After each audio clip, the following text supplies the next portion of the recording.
Yes, students, today we will see properties in thermodynamics. What is the necessity of the propagation of state is required? Very much essential to calculate the energy interactions because that is our primary objective. First point is the properties are required to identify a system uniquely. Like you are identifying a house in a town uniquely by attaching a flat number, street name, and locality name. Like that, you are attaching some quantity to a system to describe it uniquely. That is called as state. So we can use the properties to define a system uniquely. The next thing is we have to do this because one state to another state, if we change the system, so what is the amount of energy interaction between the system and surrounding? It is what we require primarily for a thermodynamics because thermodynamics is meant for calculating the energy interaction between the system and the surrounding. Our primary objective is to calculate the amount of energy transformation from one form to another form or amount of energy transfer from one place to another place. So this is very much essential, the identification of a system by way of giving some quantity, attaching some quantity to it. That is called we call it as a properties. That identification of the system by way of property is called the state of a system. So these two things are that we discuss. That is very much essential. The third thing is when do you call a quantity attached to it as a property? Or we can say like this: how can we attach?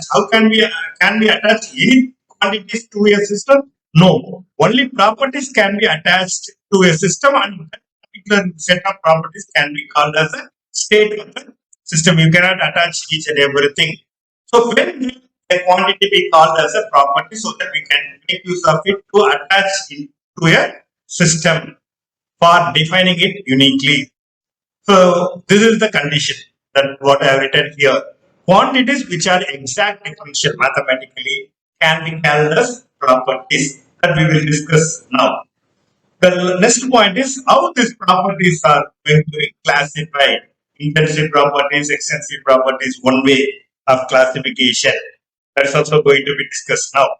And the last point that we are going to discuss today is what are the basic and derivative properties. So these are all the plan of lecture for this particular. Okay. So we'll see what is exact differential, how is it used in thermodynamics to define a quantity as a property. First, we'll understand exact differential in mathematical terms. Then we will move on to the application of that particular concept in thermodynamics. Okay, we'll take one particular simple example. Suppose you have a functional relationship between y and x. Say you have a functional relationship y is equal to some function of x or x equal to some function of y. Like that we can say. So now if we want to integrate this y with respect to x between x1 to x2, then the value is going to be the functional relationship with the integrand, that is the functional relationship between y and x. And secondly, it also depends on the limit between which the integration is going to be carried out. Okay, so these two things are very important to fix the value of that particular integration. Say for example, if you assume a is equal to integration of y dx between the limits x1 and x2. Here, the value of a depends on the functional relationship with y and x and the limit x1 and x2. Similarly, if you define b as integral x dy between y1 and y2, same way it depends on the functional relationship between x and y, that is g of y, and also the limit values y1 and y2. Whereas a plus b is what? Okay, if you take that a plus b, it's quite interesting one. Just look at this. This a plus b is going to be integral x dy plus y dx between x1 y1 to x2 y2.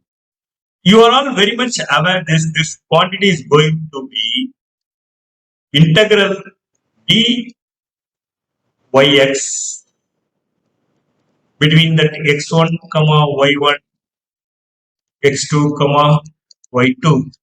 So this is going to be y2 x2 minus y1 x1. This value does not depend on how the y and x are connected.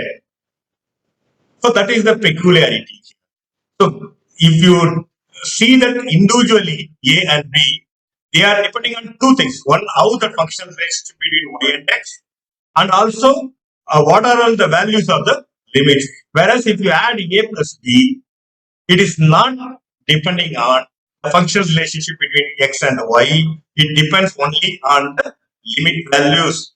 So the relationship can be any way. That is what it is. We can understand this using a graphical method so that it will give you a clear understanding.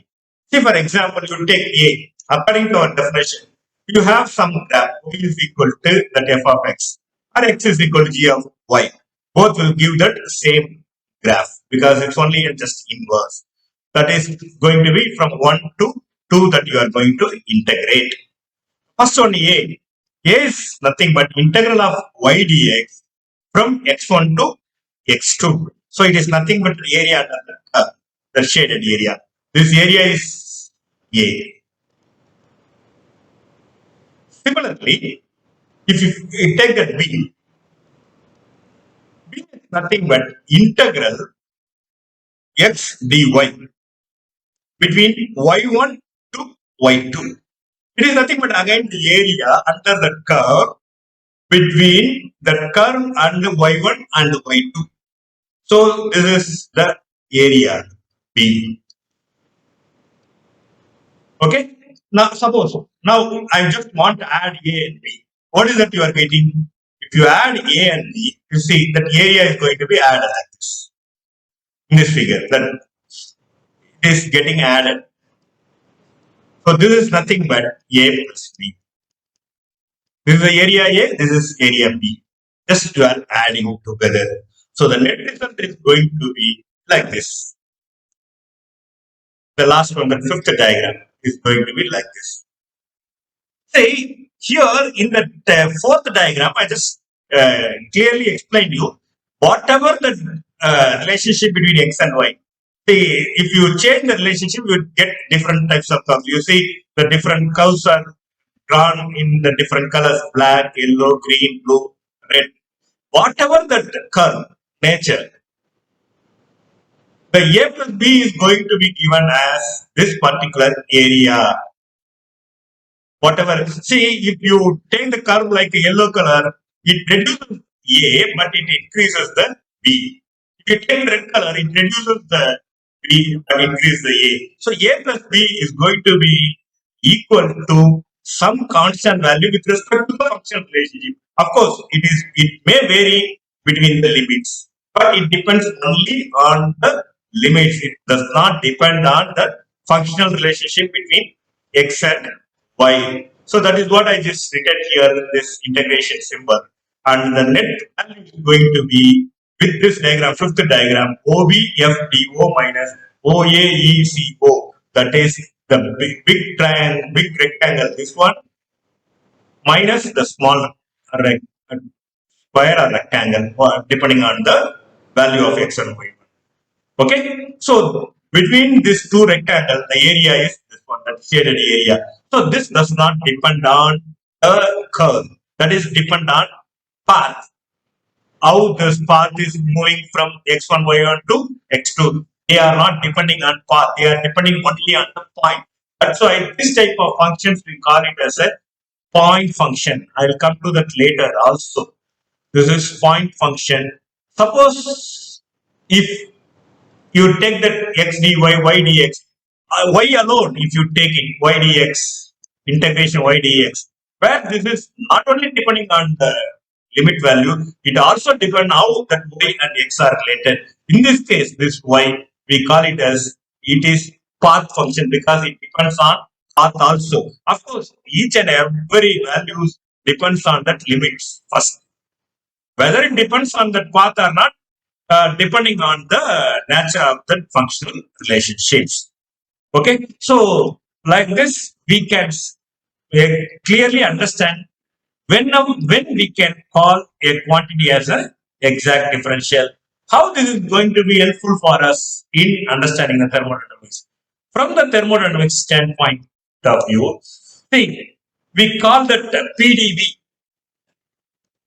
PdV is not a flow work. PdV is a work by a pump.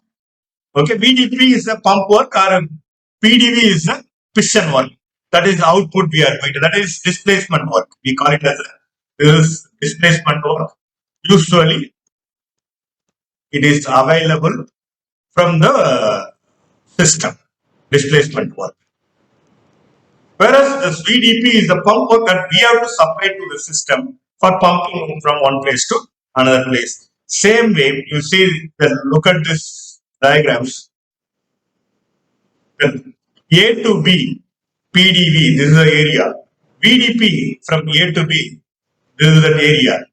If you add these two things, you will get P1, V1 minus P2, V2. That is, if you assume A as 1 and B as 2. But if you take integral PDV, this is depends on the path. But if you integrated PDV plus VDP, from that state 1 to state 2.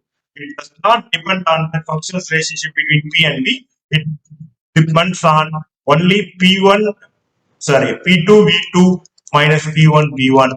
In this case, I integrated from the 2 to 1. So it's going to be P1 V1 to P2 because I fixed A as 1 and B as 2. So it is integration between the 2 to 1 or 1 to that does not matter, but it is the value P1 V1 minus P2 V2. Now, in this case, VDP is going to be a negative value because pressure is continuously decreasing when the volume expands.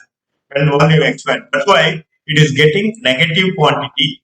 So that PDV minus VDP is going to be this amount. That is this shaded area blue color minus this red color shaded area. This is positive quantity, this is negative quantity. Now, this quantity does not depend on how the functional relationship between P and V between 1 and 2, whether it is like this or like that or some other way. See, this way or further, we can draw like this.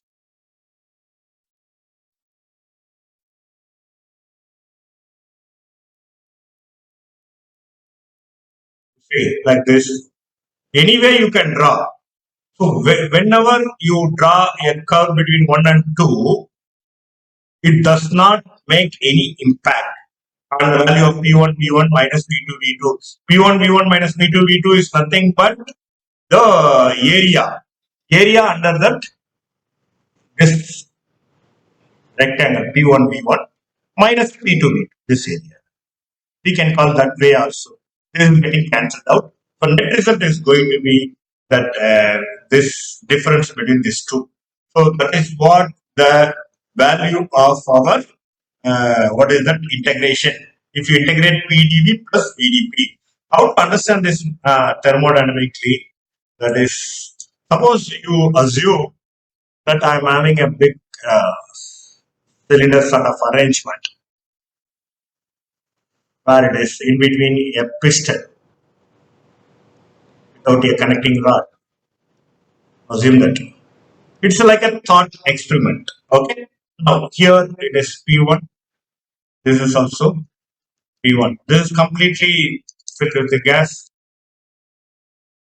I am also filling the gas here. This compartment. Both are at equilibrium state. This is the compartment A, compartment B. The compartment B, I am just connecting a outlet valve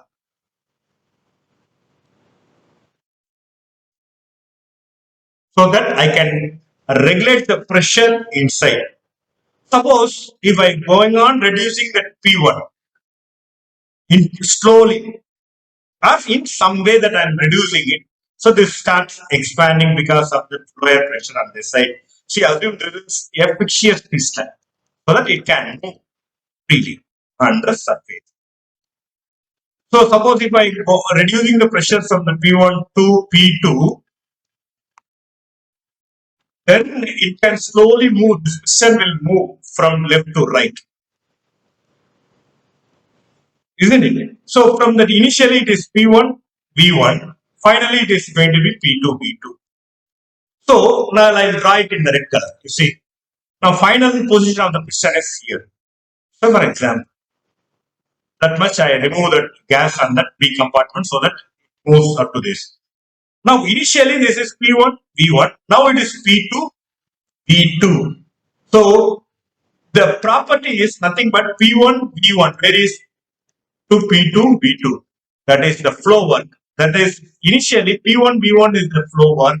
That much capacity it can make the fluid to flow. So P1, V1 is the flow work at initially. Finally, it is P2, V2. So the flow work is decreased or increased depending upon the values of P1, V1 and P2, V2. But it does not depend on how you are regulating the pressure, how you are reducing the pressure or increasing the pressure. Okay, so this is called property. That is what depicted in the previous what is the drawings that here.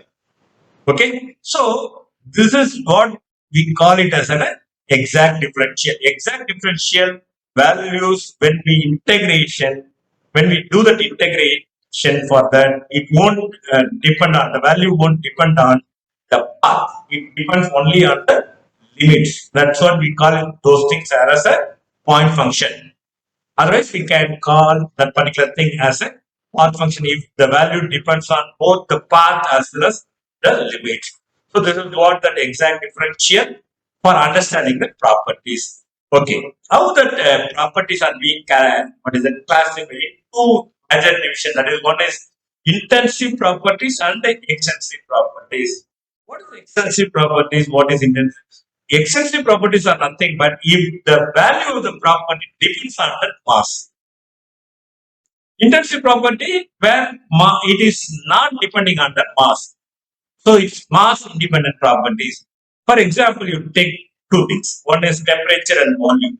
If the temperature is, suppose I'm having one solid bar which is kept at a temperature T1. If I cut into two pieces, both are still at a temperature T1. If I cut it into two pieces, both are at a temperature T1. So it does not depend on the quantity, that is mass. So that we can call that as a intensive property. But for example, volume. Suppose originally I am having this much big vessel. Suppose I divide it into two pieces, two vessels. So volume is reduced. In this case, volume is known as extensive property. But at the same time, specific volume. Specific volume is an intensive property because if you take this vessel, say this is 2 kg of things, and what is that volume is say 4 meter cube. So the specific volume is nothing but 4 divided by 2 meter cube per kilogram. That is what we call it as a specific volume. But this specific volume is an intensive property which does not depend on the mass, because even if you split into half, again the value, the specific volume on both the vessel is going to be 2 meter cube per kilogram, because if you divide it exactly half, it will be 2 meter cube. 2 meter cube. The assumption is the gas is distributed homogeneously. So 1K here 1 kg will be there. Similarly here 1 kg. So again the specific volume is going to be 2 meter cube per gram. 2 meter cube by kilogram. So specific volume is the intensive property, whereas the total volume is an extensive property. So that is what the difference between the intensive and the extensive property.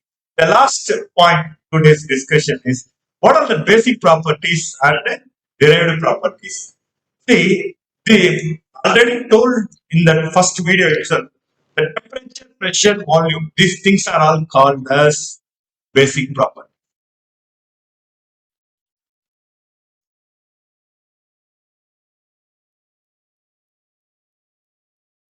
But even in this third one, we can call it as a derived property once we know the two. So usually we can call this all the three because these three things can be easily measured, or we can have that some methodology to measure these values. Okay. Whereas the other property, say for example, enthalpy, entropy, internal energy, we cannot directly measure. We have to calculate based on the values given in the basic properties. So we can calculate the basic properties. From the values of the basic properties, we can derive these properties. That's why these properties are called derived properties. That's why in thermodynamics, we have dedicated some chapters to thermodynamic relations. Very, very important. The thermodynamic relations. Thermodynamic relations. This is very, very important chapter in thermodynamics because you have to connect this property, some of the important properties, enthalpy, internal energy, entropy, to the basic properties. Then only we can calculate this entropy, internal energy. Then only we are in a position to calculate the quantity of energy interaction between the system and surrounding, which is our fundamental objective of the thermodynamics. Okay, so whenever we study something in thermodynamics, it's directly related to the fundamental objective, that is calculation of our quantity of energy transformation, okay, from one form to another form, or quantity of energy transfer from one place to another place. So this is what something about the property that I just want to discuss in this particular video. So today we have seen what is property, why should we derive or why should we identify these particular properties, what is the necessary for identifying these properties, and the third one is when do we call as something as a property, exact differential. Then we see what is intensive properties and what is extensive properties, how that exact differential is used in thermodynamics. The finally basic properties and derivative properties. Once you understand all these things, now we will move on to the path function, and in between I explained path function and various processes. Path function and processes and various approaches. Particular path. One is macroscopic approach, another one is microscopic. These two things we will discuss in our next video. So these are the things that I want to discuss today.